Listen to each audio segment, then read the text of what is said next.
Section 1. You will hear two colleagues, Marcus and Ella, discussing a work project. First, you have some time to look at questions 1 to 5.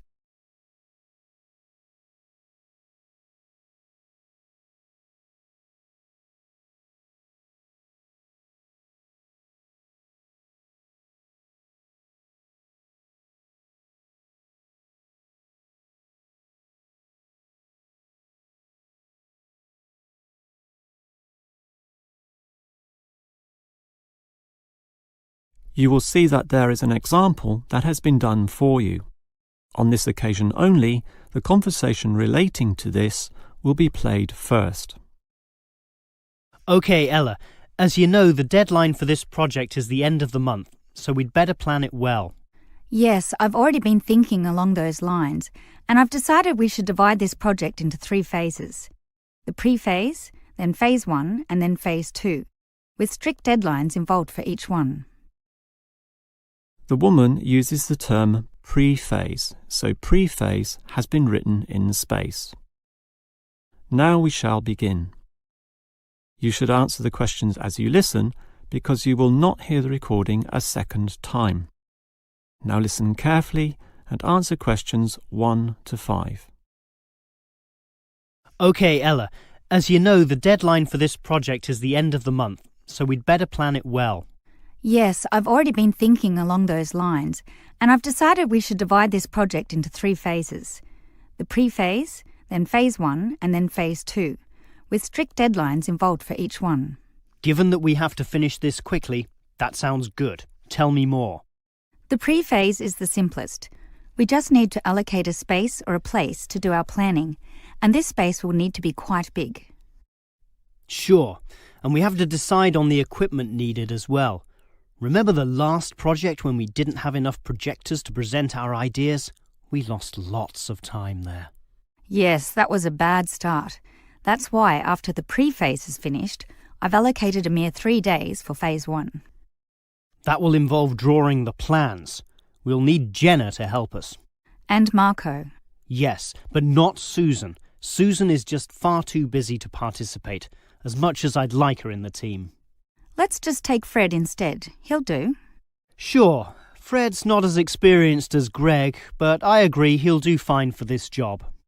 Then it's straight into phase 2. Collecting, collating, analysing and preparing the final report. Can we do that in 5 days? I think that's optimistic, which is why I scheduled 6. That's almost a week. Do we have that much time? We do, and with the right people, 6 days should see the job done. Who are the people for this phase? Arthur and Rob, right? No, Arthur's got other things to do, and Rob's on leave, so Mike alone will be the main man on this part. He's done it before, so it should be fine. But he may need some help with the smaller tasks. Someone who is good with detail and procedures. Peter's not free at the moment, so I can arrange Leo to chip in some time and advice. Leo's very useful, particularly under pressure. And that's everything sorted. Well done, Ella. This report should certainly be ready in time. Before you hear the rest of the conversation, you have some time to look at questions 6 to 10.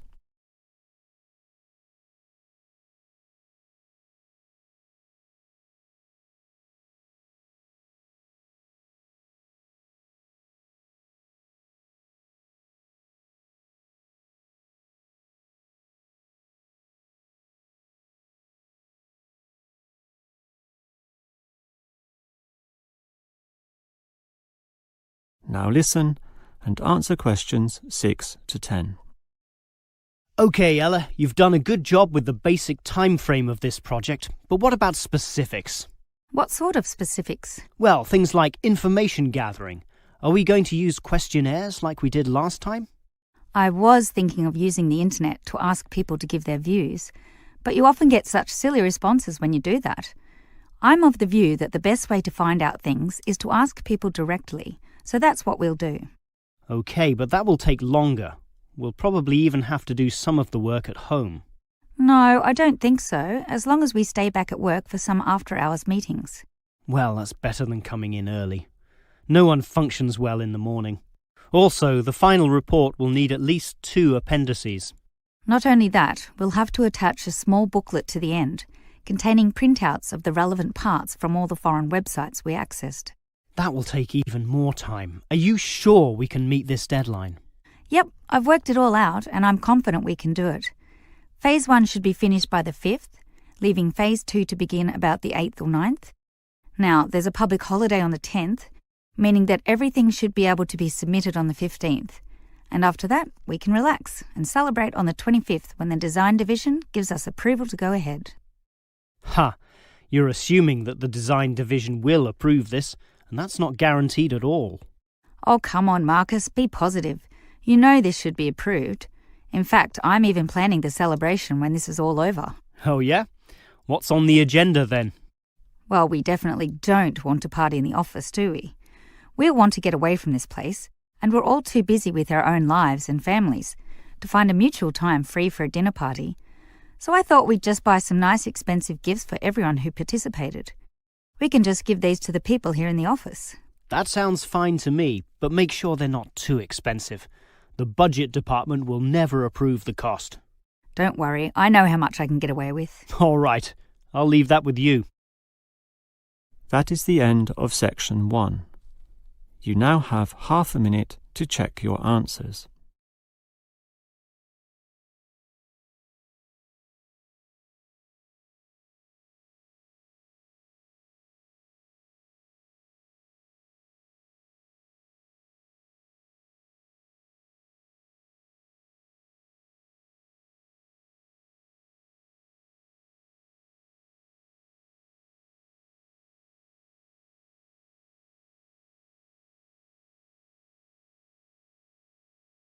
Now turn to section 2. Section 2. You will hear a maintenance worker talking to a university officer about some recent storm damage to the main building. First, you have some time to look at questions 11 to 15.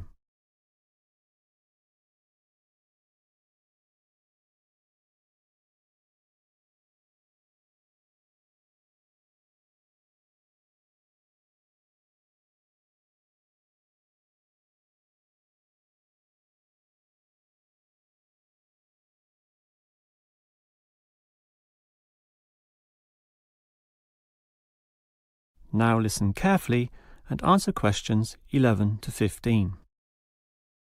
Hello there. I was asked to tell you about the extent of the damage to the main building caused by the recent storm. Oh, that's right. I take it that most of the damage is just to the main building? It is indeed, since the building is so old. However, luckily the damage is minor and all of it can be fixed in one day, given that we have 5 people in our team. What will you be doing first? I understand you start at 8 in the morning. That's right. And we were going to remove the fallen tree, but we've been told there are exams that morning, and I'm sure the sound of those saws and other heavy equipment will disturb all the students. So instead we'll fix that leaky roof. That's a 4-hour job, since it involves substantial repair, not like fixing broken windows, which can be done quite quickly. So you'll fix the broken window after that, from midday? We could do that, but since we'll be working in the ceiling, it's more logical to get rid of those birds' nests there. It's a small job, but will require crawling inside the ceiling cavity, which is not an easy exercise, so that will take about an hour. But this is good, since by that time the exams should be over, and we can address that tree which has been blown over. After our 1-hour lunch break, of course. It will be quite noisy dealing with that, but it will be finished by 3 o'clock. Some of our staff will then leave to fix things on another site.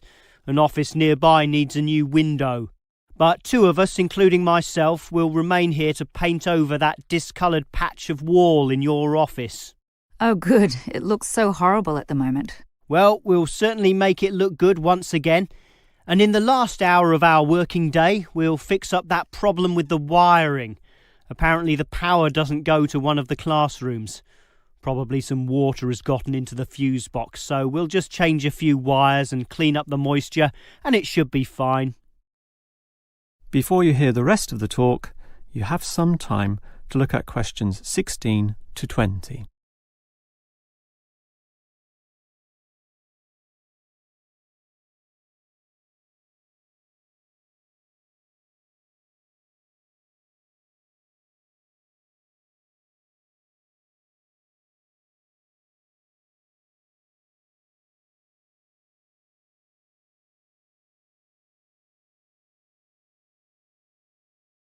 Now listen and answer questions 16 to 20.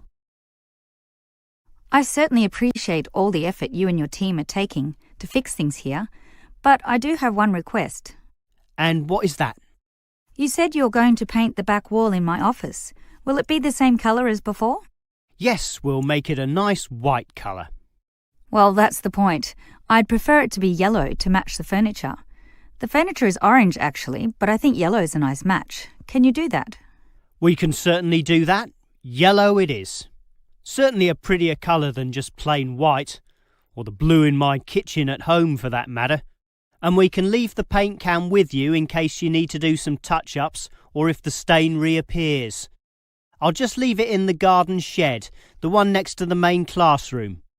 And incidentally, about those birds in the ceiling, I was just investigating and I heard the chirping of little baby birds in there, so there must be some young ones in a nest. I just thought you'd like to know that we can give them to a wildlife reserve. There's one in the next suburb, so that should not be too much trouble.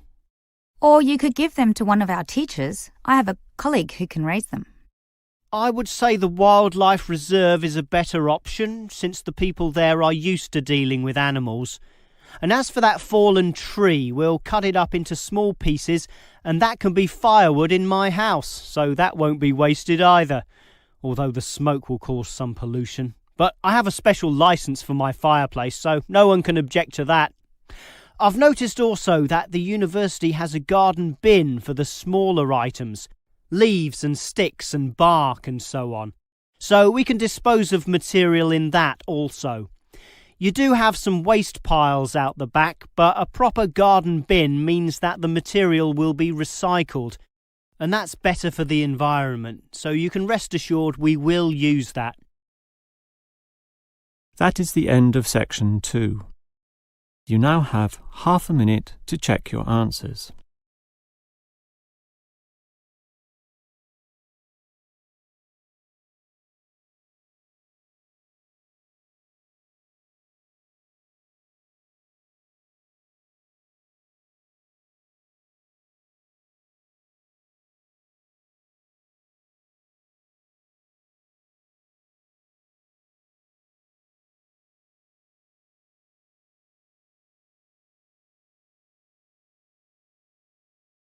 Now turn to section 3.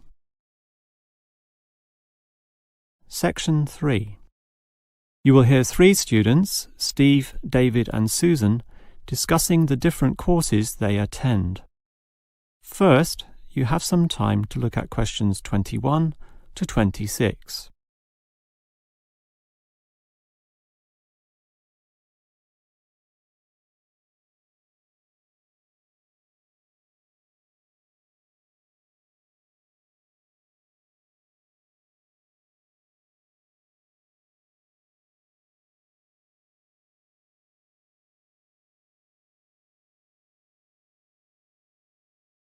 Now listen carefully and answer questions 21 to 26. Well, gentlemen, we've almost finished our second semester at this university. What do you think of all the courses we attend? On the whole, I'd say they're quite good, apart from social history, which I find to be a little too inexact. Yes, the lecturer's style is also very, very dull. I certainly agree with you there, although I would say that the textbook is more interesting. Welfare State. The subtitle says, An Examination of Social Development in the 20th Century. Yes, Welfare State is a good book, but look how many pages it has. 458. I agree. It's just too long to be easily read. Far too long, although it's certainly well written in parts. Yes, and if you compare it to the textbook for cultural studies, what's it called? Inner Views, I think. No, that's the book for media studies, and we finished that subject last semester. The book you're thinking of is In Perspective. Oh, sorry, you're right. In Perspective. And the subtitle says, A Comparison of Social Groups. Somewhat interesting, wouldn't you say? Well, mildly so, as is the subject, dealing as it does with such a wide variety of issues. But the book itself certainly oversimplifies a very complex subject. I agree. I also got annoyed at its constant oversimplification. Life is more complicated than what it suggests. Yes, but what you call oversimplifying may well be considered clarifying. Look at this other textbook, Government in Action. Some may say that it also oversimplifies, but it must do so in order to present a coherent picture of an equally complex subject. Government in Action. Which subject? It's the textbook for political theory. Oh, I hate politics. That's why I don't like the active leadership subject either. And most of the stuff in that political theory textbook is based on the American system. You see, it's written by Americans, so it's not even relevant to us here. I'd agree with you there. It's not relevant to us at all, since our government uses the Westminster system. Yes, I suppose that is a problem. Before you hear the rest of the conversation, you have some time to look at questions 27 to 30.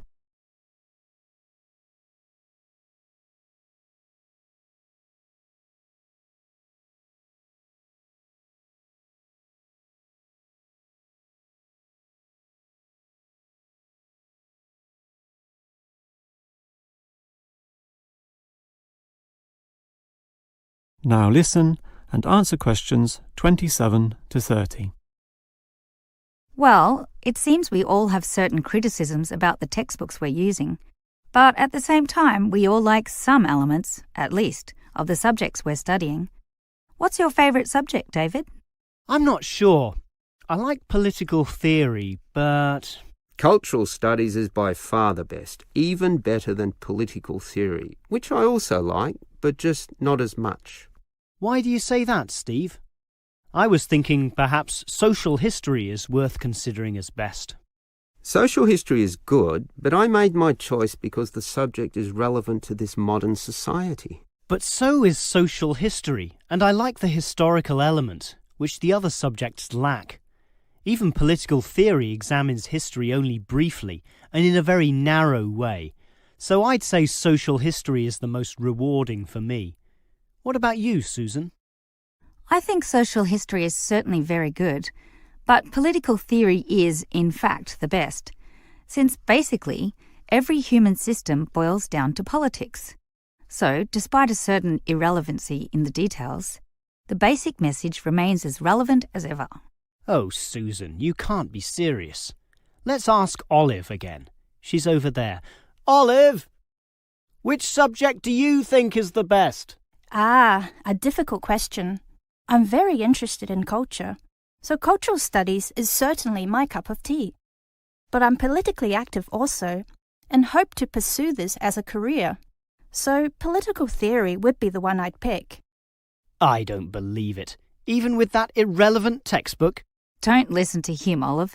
You have a right to your own opinion. That is the end of section 3. You now have half a minute to check your answers.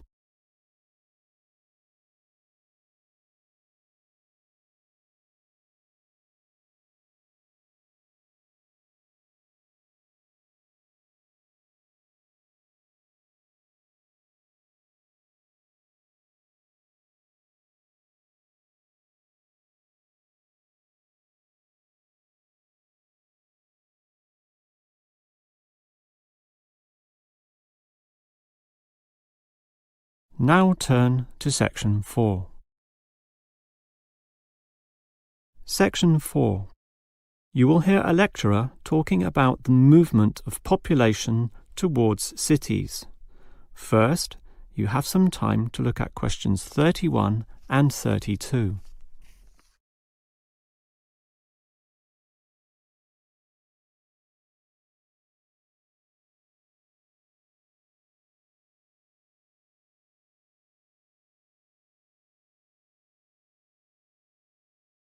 Now listen carefully and answer questions 31 and 32. If you consider the farms of old, the type your father or grandfather grew up on, they were small and labour-intensive, requiring lots of workers. In addition, they often had a diversity of products, be that animal or vegetable, say cows and sheep, or oranges and lemons, with some peaches and a few chickens on the side for the production of eggs. The many workers involved raised their families who needed products and support services, such as medical clinics and schools, so the small country towns had mercantile activity, storefronts and community participation with all ages present and a distinct town culture. And how it has changed. Travel to any small country town in virtually any developed country, and you will often see that these places are now somewhat forlorn and deserted, lacking life and vigour. Many of the residents have long since moved towards the big cities, so the country areas have become depopulated and their downtowns empty. This phenomenon is so predictable and widespread that it even has a name, rural flight or rural exodus, and it has produced some fairly predictable problems. Before you hear the next part of the lecture, you have some time to look at questions 33 to 35.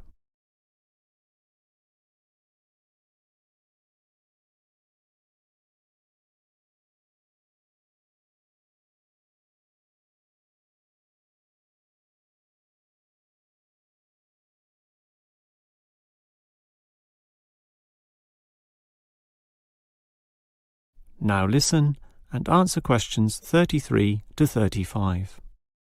As for the causes of rural exodus, the most obvious is the industrialisation of agriculture. This comes in two aspects, one of them being monocultural farming practices. What this means is that it is now more efficient to have one product and focus on its needs almost exclusively.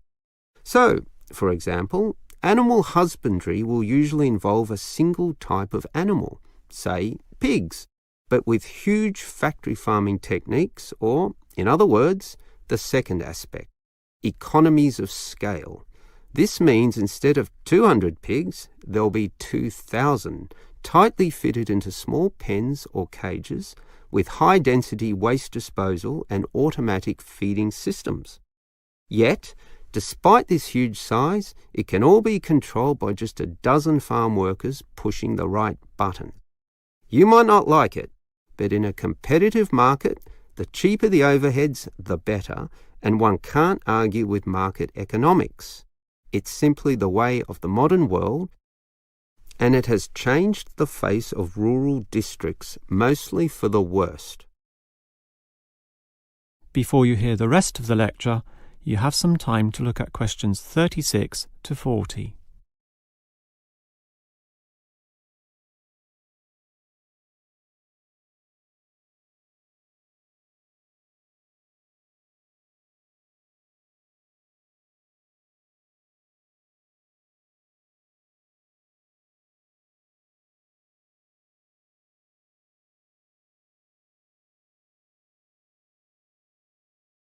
Now listen and answer questions 36 to 40. We can talk at length about the problem of rural exodus, but what about solutions? Well, there is certainly some cause for hope, since many are now feeling the negatives of increasing urbanisation, negatives which the countryside generally does not have. Thus, tourism, for example, is certainly one avenue of revenue and revitalisation.